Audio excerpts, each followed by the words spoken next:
그런 얘기죠. 대부분의 사람들이 그 고통은 느끼지만 자기의 고통은 모호하게 느끼지만 그러나 자식이 얼마나 고통이 많은지 깨닫는 사람들은 적어요. 느낀다는 것과 깨닫는 건 또 다른 얘기예요. 느끼는 거는 그냥 빠져 있는 거고 깨닫는 것은 내가 참 내 안에 고통이 많구나. 그렇구나. 이제 이걸 깨닫는 거죠. 마이스터 에카르트가 중세 신학자, 우리 어떻게 자신에게 긍휼하지 못한 사람이 이웃에게 긍휼할 수 있단 말인가? 어떻게 자신에게 자신의 고통을 느낄 줄 모르는 사람이 이웃에게 긍휼할 수 있단 말인가? 그는 말도 안 된다. 그런 얘기입니다. 이러한 이유에서 예수께서 긍휼할지어다라고 명하셨고, 예수님은 긍휼이 가장 가까운 곳에서 시작되기를 원하신다. 그분은 우리가 우리 자신의 몸과 혼에 긍휼하시기를 원하신다. 그렇게 말씀합니다.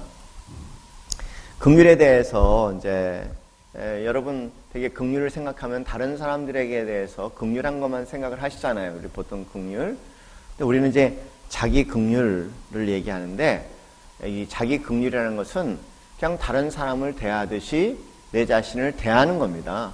다른 사람에게 긍휼한 마음을 갖는 것처럼 내 자신에게 긍휼한 마음으로 내 자신에게 다가가는 거죠. 긍휼함이라고 얘기하는 것은 상대의 고통을 느끼고 단지 느끼는 것뿐만 아니라 상대가 그 고통에서 벗어날 수 있도록 어떤 행동을 취하는 것들을 얘기를 하는데, 자기 긍휼이라는 것은 내 안에 얼마나 많은 고통이 있다는 것을 느끼고 내가 내 자신으로부터 그런 고통으로부터 벗어날 수 있는 어떤 작은 행동들을 취하는 것을 자기 긍휼이다. 그렇게 이야기를 하죠. 그리고 여러분 내용 다 읽으셨지만 그 내용은 제 생각에는 충분한 거고요. 그러니까 긍휼이라는 것은 인간됨에 참여하는 것인데, 자기 긍휼은 자기의 인간됨에 참여하는 그런 마음이다. 그렇게 생각하시고, 거기 이제 이 부분에 대해서 그 최고의 선두주자인 오스틴에 있는 텍사스 대학의 크리스틴 네프라는 분이 자기 긍휼에 대해서 세 가지 요소를 얘기한다. 거기 나와 있는 것처럼 첫째, 자기 친절. 둘째, 공동 인간성. 세 번째, 마음 챙김. 이 세 단어를 얘기를 합니다. 일단은 인간 공동성부터 말씀드릴게요. 인간 공동성은 인간의 고통에, 인간의 한계, 인간의 고통에 함께 참여하는 것을 얘기를 하죠. 간단하게 말씀드려서 그런 고통이 내가 느끼는 고통이 나에게만 있는 것이 아니라 이런 고통이 우리 모든 인간에게 다 있다. 이 세상에 나만이라는 고통은 없어요. 누군가가 이런 고통을, 똑같은 고통을 경험할 수 있고, 또 더 심한 고통을 경험할 수도 있고, 더 심한 한계를 느낄 수도 있겠고요. 그런 이제 인간의 고통과 아우성에 함께 그 참여하는 것을 얘기하고요. 또 이제 내 자신이 인간이라는 것을, 인간의 한계성에, 나 인간의 한계성, 내가 인간이라는 것을 그런 고통과 어려움 가운데, 한계성 가운데 살아가는 그 인간의 모습 가운데 나도 한 사람이라는 것을 인식을 하는 겁니다. 그런 데서 이제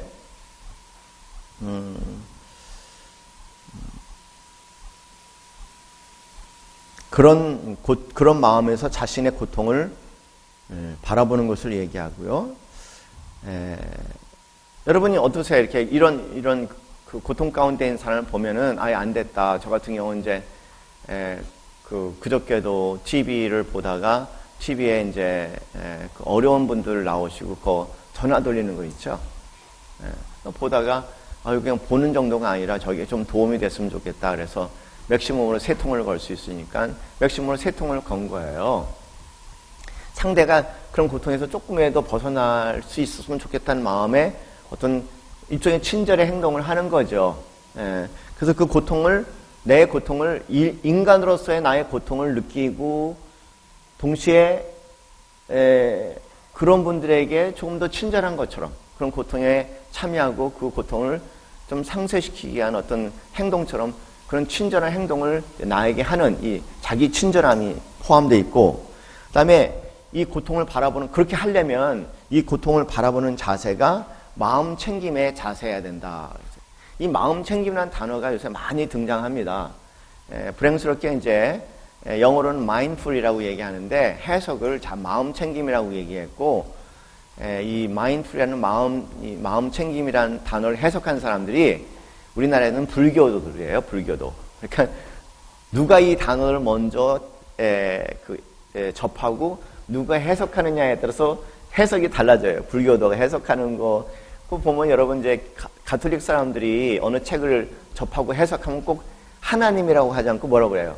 하느님 이렇게 얘기하는 거예요. 그럼 우리는 하느님 얘기만 들으면 벌써 뒤로 좀 물러서지 않습니까? 뭔가 그런 것처럼 누가 접하느냐에 따라서 해석이 달라지는데 mindful이라는 단어가 불교 쪽에서 접하고 마음 챙김이라는 단어로 해석을 했어요. 명상하는 사람들. 근데 그 뜻은 뭐냐면요, 이런 겁니다. 어떤 사람이 이제 고통 가운데 있어. 고통 가운데 있는데 그 고통을 적절한 거리를 두고 바라보는 것을 얘기를 해요. 지켜본다. 적절한 거리를 두고 바라보는데 그 고통에, 상대의 고통이 완전히 동일시되는 거, 동일시는 압도되는 걸 얘기합니다. 내가 그 고통, 상대의 고통과 동일시되는 거, 그 고통의 감정과 동일시되는 걸 얘기하고 그 고통의 감정에 압도되는 상황을 얘기를 합니다. 그런 것도 아니고, 그런 것도 아니고, 또 한편으로는 마치 남의 일인 것처럼 그냥 멀리서 불구경하는 것처럼 바라보는 것도 아니고요. 바라보되 어느 정도 거리를 두고 객관성을 유지하고 있는 상태를 마음 챙김이다 이렇게 얘기를 하죠. 그래서 여러분이 이제 마음 챙김은 이런 거예요. 우리 자신을 보는 거죠. 우리 안에 내가 내 자신을 사랑하는지 안 하는지를 가만히 봤더니 내 생각을 우리가 하고 있는 거예요. 마음 챙김을 하는 게 그게. 내 안에 있는 이 생각을 보니까는 내가 내 자신을 사랑하는지 안 하는지를 봤더니 이게 보니까 이게 막 내 자신을 끊임없이 자학하는 모습을 본 거예요. 그걸 보는 순간 나라는 인간은 막 이렇게 하면은 마음 챙김이 안 되는 겁니다. 그러니까 그 감정이 빠져버린 거야. 그것에. 그냥 이런 참 내가 내 자신을 참 힘들게 만들고 있구나. 그리고 보는 거예요. 느끼지만 동시에 적절한 거리를 두고 마치 관찰하는 것처럼 가만히 바라보는 거죠.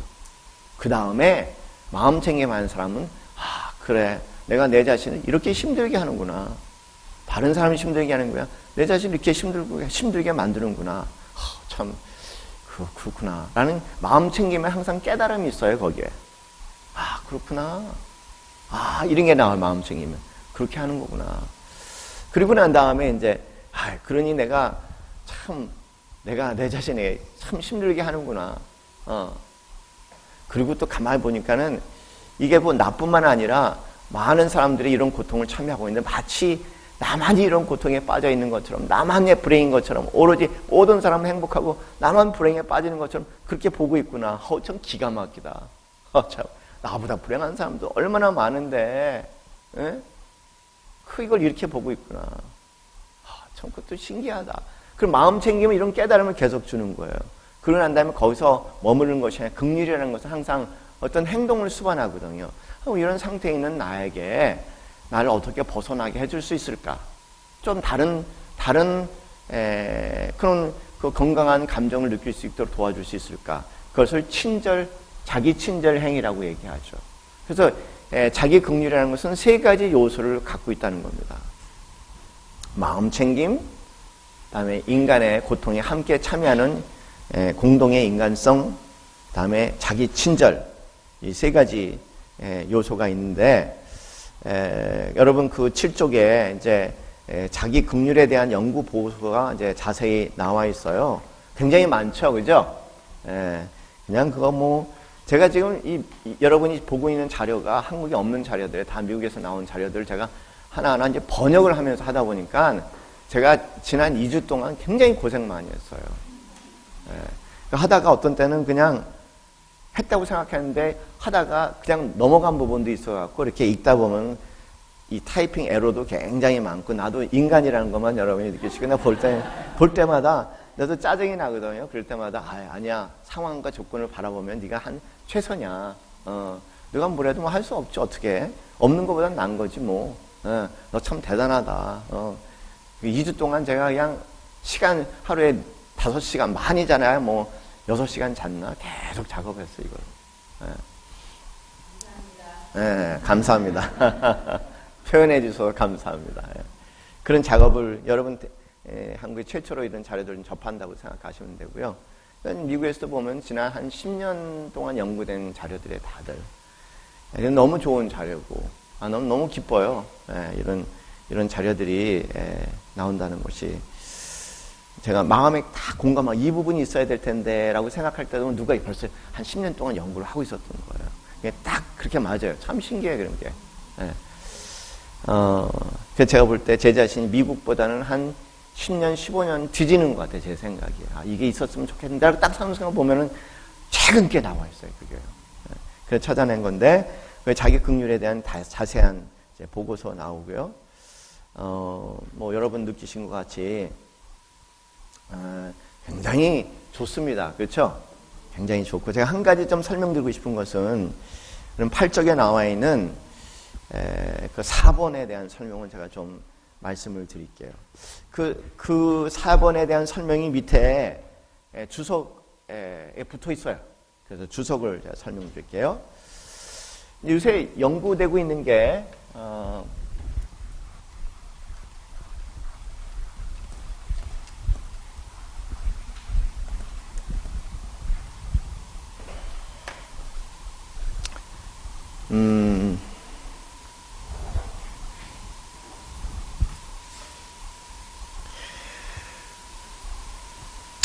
우리가 이제 세 가지 세 가지 이제 호르몬이 있습니다. 우리 몸에 뇌와 관련된 호르몬이 세 가지 호르몬이 있어요. 하나는 도파민이라는 것이 있고, 또 하나는 아드레날린이라는 것이 있고요. 또 하나는 옥시토신이라는 것이 있어요. 그다음에 체내 마약이라는 이런 이제 세 가지 종류의 체내 호르몬이 있습니다. 이거 다 이제 뇌의 특정한 부분에서 나오는 그런 뇌죠. 도파민은 되게 이제 우리가 얘기하는 쾌락과 관련된 뇌의 흥분감, 쾌락, 이게 이제 잘 되면 너무나 좋고 이런 이제 쾌락과 관련된 흥분 이런 것 관련된 그런 이제 호르몬이고 아드레날린이라는 것은 우리가 얘기하는 이제 스트레스예요. 스트레스를 느낄 때 나오는 이제 그런 호르몬입니다. 그리고 마지막으로 이제 이 옥시토신이라는 호르몬은 우리가 이제 흔히 이제 사랑 또는 돌봄, 따뜻함, 그 공감, 긍휼. 참고적으로 이 공감이라는 뇌의 부분과 긍휼이라는 뇌의 부분은 같은 곳에 작동을 해요. 그래서 공감이 활성화되면 긍휼이 활성화되고 긍휼이 활성화되면은 공감이 활성화되고 이런 상호관계를 가지고 있죠. 그런데 되게 이제 이 도파민이라는 것은 되게 자기 존중과 굉장히 깊은 자기 존중받기 위해서 영어로 셀프 이스팀이라고 얘기하는 이제 자기 존중받는 것과 굉장히 깊은 관련이 있습니다. 그래서 이제 자기 존중감을 느끼는 거, 이제 자기 존중감을 느끼면은 막 도파민이 막 나와요. 누가 자기를 인정해주고 또 내가 내 자신을 인정해주고 내가 대단한 존재 같고 막 내가 특별한 존재 같고 자기 자신에서 막 주위 사람들이 칭찬을 남발한다든가 인정을 남발한다든가 내가 내 자신의 칭찬과 인정을 남발하든가 그다음에 뭐 나는 대단한 사람이야, 뭐 나는 대단한 사람이야, 막 이럴 때 되게 이제 우리가 이제 이 도파민이 막 나오거든요. 그런데 이 도파민은 동시에 뭐하고 여기는 자기 비판 또는 이 자기 공격이라고 얘기하는 또는 자학이라고 얘기하는 이 셀프 크리티시즘하고 연결이 돼 있어요. 그래서 되게 이 두 가지가 함께 작동을 하는데 이제 자기 존중감이 많은 것만큼 의외로 또 자기 같은 뇌가 작동하니까 어떤 실수나 부족함에 대해서 또 강하게 자기를 비난하기 시작하는 거예요. 그래서 이 두 개가 이렇게 함께 정반대의 것이 함께 걸려있기 때문에 옛날에 이제 이 자기 존중감이 굉장히 중요하다고 심리학에서 계속 지난 40년 동안 얘기를 해왔어요. 그런데 보니까는 자기 존중감이 있는 높은 사람만큼 또 이제 뭐가 빠지냐면요. 자기 애에 빠져버리는 거예요.